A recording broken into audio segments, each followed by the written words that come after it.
प्यारी साध संगत जी, राधा स्वामी जी। साध संगत जी, बाबा जी के बहुत सारे चमत्कार संगत आए दिन सुनती रहती है कि कैसे बाबा जी अपनी संगत की मदद करते हैं और संगत पहचान भी नहीं पाती। फिर बाद में जब संगत को पता चलता है तो संगत आपस में एक दूसरे से अपने अनुभव साझा करती है। लेकिन आज जो चमत्कार आप इस साखी में सुनेंगे तो आपको शायद एक बार सुनकर यकीन ना हो, लेकिन साध संगत जी ऐसा भी होता है। ये साखी उत्तर प्रदेश के नोएडा के पास एक गांव में रहने वाले एक सत्संगी परिवार की है। पूरा परिवार सत्संगी और बाबा जी के बहुत अच्छे सेवादार थे। परिवार का मुखिया एक किसान था और जब वो उम्र के उस पड़ाव पर आए जब शरीर इतना साथ नहीं देता तो उन्होंने अपने इकलौते बेटे को अपने साथ खेती में लगाया। इनका बेटा भी एक सत्संगी था और सेवा भी किया करता था।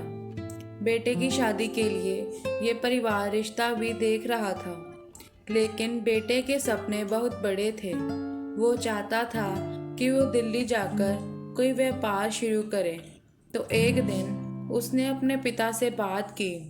उसने कहा कि पापा, मुझे खेती नहीं करनी, मैं चाहता हूँ मैं कोई व्यापार शुरू करूँ।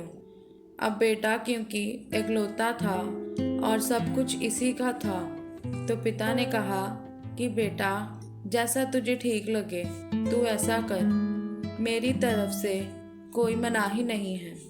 पिता ने इसीलिए भी अपने बेटे पर विश्वास कर लिया, क्योंकि वो जानते थे कि उनका बेटा गलत संगत में नहीं है और समय समय पर सत्संग घर जाकर सेवा करने में भी आगे रहता है।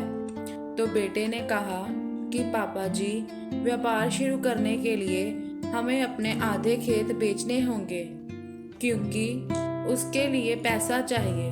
तो पिता ने आधे खेत बेचकर लगभग 50 लाख रुपए बेटे को दे दिए और फिर बेटे ने कहा कि मैं कुछ महीनों में व्यापार को सेट कर लूँगा और फिर हम ये गांव छोड़कर दिल्ली में ही बस जाएंगे। तो पिता कहने लगे कि ठीक है बेटा, जैसा तुझे ठीक लगे, लेकिन वहाँ दिल्ली में अपने सतगुरु को मत भूल जाना। दिल्ली सत्संग घर में सेवा पर जाते रहना।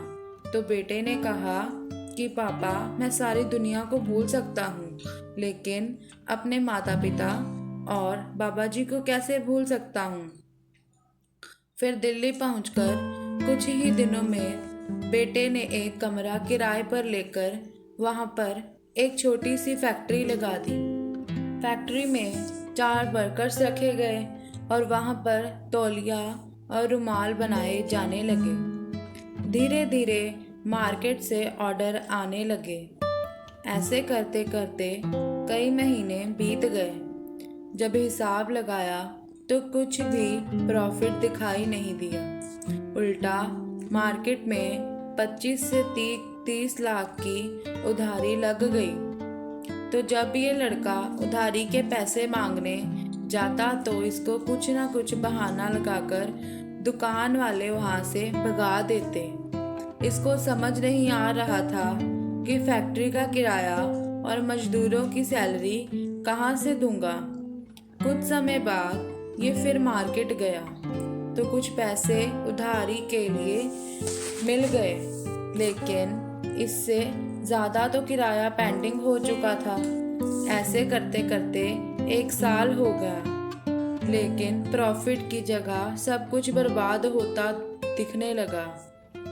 कुछ दिन और देखकर लड़के को फैक्ट्री बेचनी पड़ गई और उस पैसे से फैक्ट्री का किराया और जहाँ ये लड़का रहता था उस जगह का किराया, बिजली के बिल और मजदूरी की सैलरी दे दी।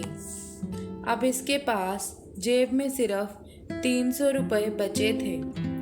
सब कुछ बर्बाद होने के बाद लड़का बहुत ही निराश हो गया और सड़क के एक किनारे पर बैठकर सोच में डूब गया और अपने आप को मन ही मन कोसने लगा कि ये मैंने क्या कर दिया।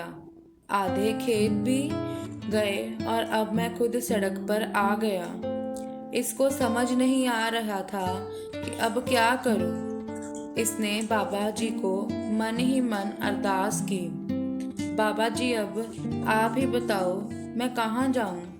ना तो मैं वापस गांव जा सकता हूँ और ना दिल्ली में रहने के पैसे बचे हैं। तो अचानक इसके मन से आवाज़ आई और ये सोचने लगा कि मैं यहाँ से सीधा डेरे जाता हूँ और वहीं रहकर सेवा किया करूँगा। लेकिन दिल्ली से 300 रुपये में वहाँ पहुँचेगा कैसे। सुबह से शाम हो गई, पानी के अलावा कुछ नहीं खाया पिया था। अभी सोच ही रहा था कि इतने में इसके पिता का फ़ोन आ गया। पिता बात करते ही समझ गए कि कोई दिक्कत है, लेकिन बेटा अपने पिता को कुछ बताने को तैयार नहीं था। बेटा बार बार यही कह रहा था कि पापा मैं कुछ दिन के लिए डेरे में जा रहा हूँ। लेकिन साथ संगत जी, बाप तो बाप होता है। पिताजी समझ गए कि इसको व्यापार में लॉस हो गया है। तो पिताजी कहने लगे कि तू एक काम कर, सब छोड़कर वापस गांव आ जा। आधे खेत हैं हमारे पास, बाबा जी की कृपा रही तो सब ठीक हो जाएगा। तो ये सुनकर बेटा फोन पर रो पड़ा और कहने लगा कि पापा मैं गांव वापस ज़रूर आऊँगा, लेकिन एक बार मैं डेरे जाना चाहता हूँ। बाबा जी से पूछना चाहता हूँ कि मेरी क्या गलती थी जो मेरा सब कुछ बर्बाद हो गया। मैं एक बार बाबा जी के दर्शन करके ही घर वापस आऊँगा। तो पिता ने कहा कि ठीक है बेटा, अपना ध्यान रखना और पैसे ना हो तो बता दे, मैं भिजवा देता हूँ। बेटे की जेब में सिर्फ 300 रुपये थे, लेकिन फिर भी पिता को कहने लगा कि मेरे पास पैसे हैं। तो इसके बाद लड़का वहाँ से रेलवे स्टेशन आ गया और जाकर पता किया तो मालूम चला कि डेरे तक की टिकट 495 रुपये की है। फिर इसको पता लगा कि दिल्ली से अंबाला तक की टिकट 270 रुपये की है। तो इसने अंबाला की टिकट ले ली और ये सोचा कि आगे की आगे देखूंगा। कुछ घंटे के बाद ट्रेन अंबाला पहुंच गई। अब जेब में सिर्फ 30 रुपये थे। स्टेशन से बाहर सड़क पर आकर एक जगह बैठ गया। भूख बहुत लगी थी, लेकिन आखिरी 30 रुपये बर्बाद नहीं करना चाहता था, इसीलिए किसी से पानी मांगा और पी लिया और हाईवे पर जाकर बैठ गया। सोचा किसी ट्रक वाले से लिफ्ट मांग लूंगा। कई ट्रक वालों को हाथ दिया, लेकिन कोई नहीं रुका। फिर आखिर में निर्णय लिया कि पैदल ही चलता हूँ, कल तक तो पहुँच ही जाऊंगा। साथ संगत जी, अब बाबा जी से कहाँ रुका जाना था। अभी 2 किलोमीटर पैदल चला था कि पीछे से एक ट्रक वाले ने हॉर्न दिया। पीछे मुड़कर देखा तो ट्रक में बैठा एक सरदार जी ने हाथ से इशारा किया और कहा अंदर आ जा। तो लड़का जाकर ट्रक में बैठ गया। सरदार जी ने पूछा पैदल कहाँ जा रहा है। तो सारी बात ट्रक वाले सरदार जी को बताई। साथ संगत जी, सरदार जी तो पहले से ही सब जानते थे, क्योंकि वो तो खुद बाबा जी ही थे। लेकिन जब बाबा जी किसी की मदद करते हैं तो चेहरा बदल कर करते हैं। तो लड़का पहचान ही ना सका कि जिनसे मिलने वो जा रहा है वो तो साथ बैठे ट्रक चला रहे हैं।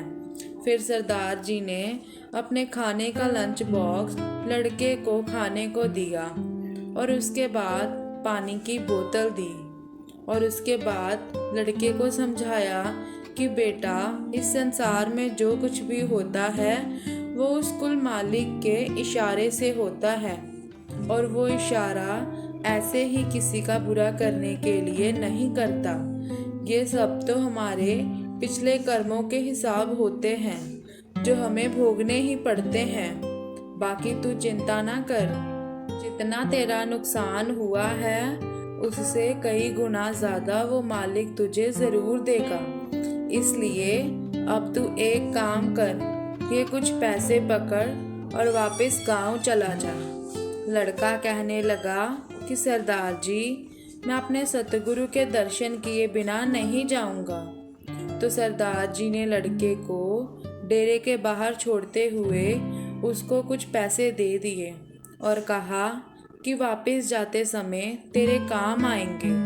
तो लड़का कहने लगा कि लेकिन मैं आपसे पैसे नहीं ले सकता, आपने पहले ही मेरी बहुत मदद कर दी है। तो सरदार जी कहने लगे कि उधार दे रहा हूँ, जब तेरे पास हो तो सेवा में डाल देना।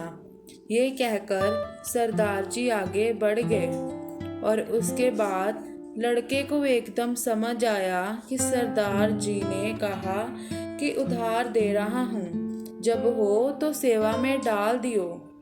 लड़के को समझते देर न लगी कि वो सरदार जी कौन थे। लड़का रोने लगता है और कहने लगता है कि किस रूप में आप आकर मेरी मदद कर गए और मैं आपको पहचान भी न सका।